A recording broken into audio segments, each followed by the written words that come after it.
I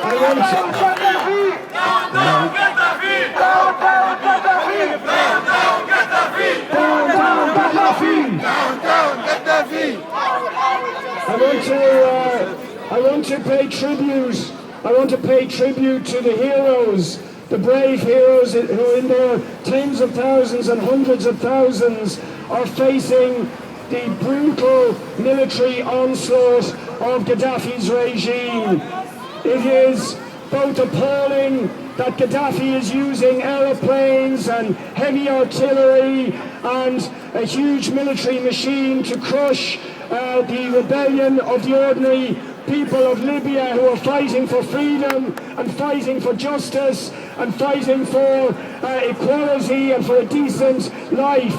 But while we must condemn the horrific brutality of Gaddafi, one cannot be but inspired by the tremendous bravery of the ordinary Libyans across Libya who are standing up against that brutality.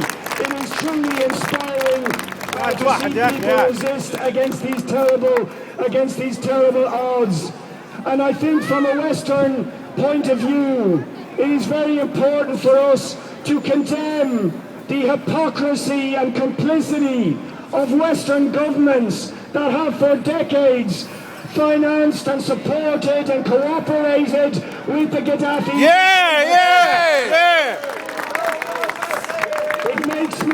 It makes me sick, frankly, it makes me sick when I think that the European Union and many of the countries in the European Union have been profiting in the hundreds of millions by selling arms and weapons to the Gaddafi regime, which he is now using against the ordinary people of Libya, hundreds of millions.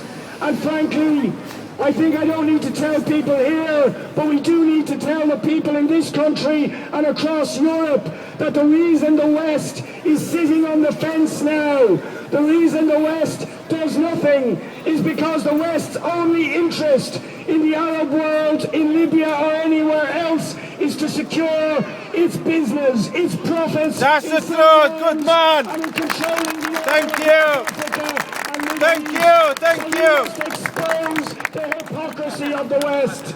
And this is not just about Libya, this is about the whole region of North Africa and the Arab world, where the Western powers have propped up and supported dictators across the region. The dictatorship of Mubarak, the dictatorship in Saudi Arabia, dictatorships right across the region. The West is an enemy of democracy in North Africa and the Middle East.